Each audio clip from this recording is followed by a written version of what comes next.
Saludo esta tarde a Ángeles Estrada, directora ejecutiva de la Iniciativa de Transparencia y Anticorrupción del TEC de Monterrey. Ángeles, muy buena tarde. ¿Cómo está? Gracias por estar con nosotros. Adán, muchísimas gracias. Muchas gracias por la invitación. Al contrario, gracias por estar aquí con nosotros y hablar de este tema. La corrupción está en todos los niveles presente, lamentablemente, y no solo está en el sector público, es donde más puede ser que sea visible por la publicidad que tiene. Pero también puede haber corrupción en el sector privado o hay corrupción en las diferentes actividades diarias de los mexicanos. Y en algún momento recuerdo, Ángeles, que se dijo en el gobierno pasado que era algo ya inherente a los mexicanos, más vergonzoso aún que se haya dicho eso, yo creo. Así es, Adán. El problema de la corrupción es un problema que se presenta en todos los ámbitos de la sociedad. Es un problema que se presenta en el servicio público, pero también se presenta en el sector privado, en el sector social y en muchas ocasiones hasta dentro de los propios núcleos familiares. Es una forma de interactuar en muchas ocasiones, es la forma que tenemos de interactuar. En México, por ejemplo, y tal vez esto viene muy relacionado con esta aseveración muy triste que hizo hace algunos años el expresidente Peña Nieto, en México la corrupción es una corrupción institucionalizada, más que cultural, más que, digamos, inherente a nuestra cultura. Es una práctica que ya está institucionalizada en el país. Y entonces, en muchas ocasiones, cuando los ciudadanos acudimos ante las instancias gubernamentales, de inmediato tenemos que entrar a esta negociación externa o negociación ilegal para poder obtener una cosa que normalmente tendríamos que obtener por el único hecho de que somos ciudadanos y que accionamos al Estado para obtener un documento, hacer un trámite, etcétera. Entonces se presenta en todos los ámbitos de la sociedad y adicionalmente a eso yo diría, es un problema que no se va a terminar, es un problema que va a seguir existiendo siempre. Mientras haya humanidad y relaciones humanas, el problema de la corrupción va a estar presente. Ángeles, a más educación, mayor educación, ¿hay menos corrupción o no tiene que ver mucho la educación, el promedio de educación que tengamos como país?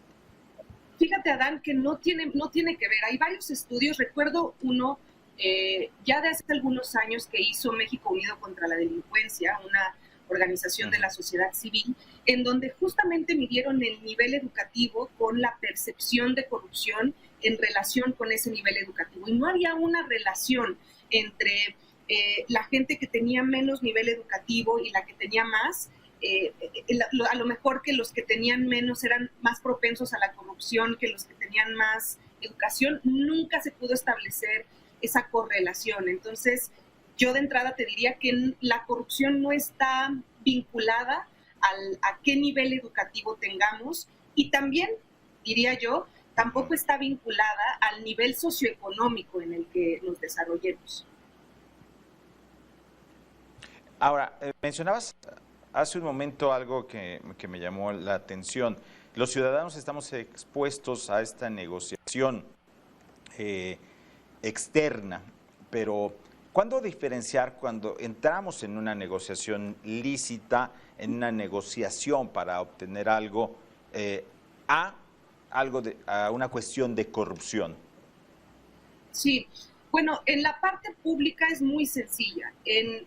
Cuando nosotros tenemos una interacción con alguna entidad gubernamental, de entrada, ¿no?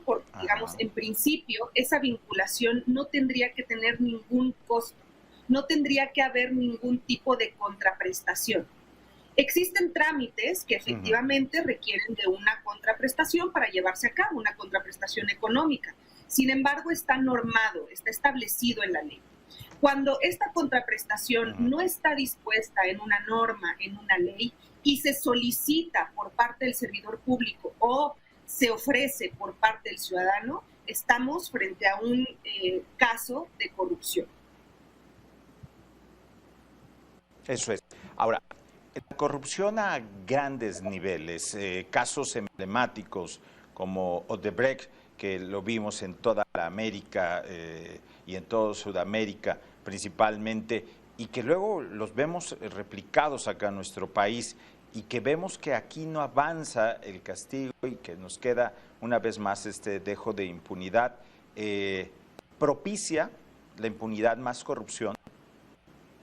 Sí, sin duda este sí es un elemento que está vinculado y además hay mediciones que señalan esta relación entre la corrupción y la impunidad y cómo estos dos elementos juegan a favor del otro.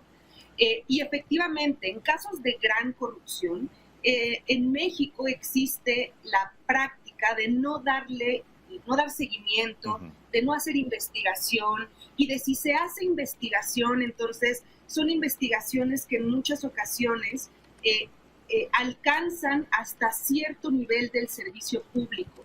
Y por lo regular ese nivel de servidores públicos que son imputados con actos de corrupción son servidores públicos de niveles medios hacia abajo.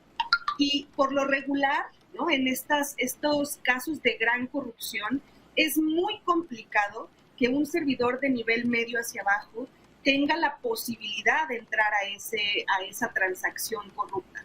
Por lo regular son siempre altos cargos, son gente que tiene el poder no solamente de tener muchos recursos a su disposición, sino de poder acceder a ellos y poderlos manejar de forma, digamos, un poco autónoma. Eso lo puede hacer un secretario de Estado, un jefe de Estado. Por lo regular no lo hace un jefe de departamento, un subdirector. Y lo que hemos visto en México es que la justicia nunca alcanza a las altas esferas. Son muy pocos los casos en los que hemos tenido la posibilidad de ver investigaciones que concluyan además en responsabilidades para servidores públicos de altos mandos. Sí hay casos, tenemos a varios gobernadores en la cárcel por eso, tenemos a varios gobernadores, exgobernadores que pisaron la cárcel y ahora están fuera, pero que tuvieron una sanción, digamos, por haber cometido actos de corrupción. Y tenemos varias investigaciones abiertas contra servidores públicos de altos mandos respecto de casos de corrupción. La cuestión es que son muy pocas las ocasiones en las que llegamos a terminar esos asuntos. Y por terminar me refiero a que se emitan sentencias que condenen los actos o los hechos de corrupción cometidos por estos altos servidores públicos. Por lo regular quedan impunes. Ángeles Estrada, directora ejecutiva de Iniciativa de Transparencia y Anticorrupción del TEC de Monterrey. Muchas gracias por estos minutos con Mega Noticias MX. Muchas gracias, Adán. Hasta pronto.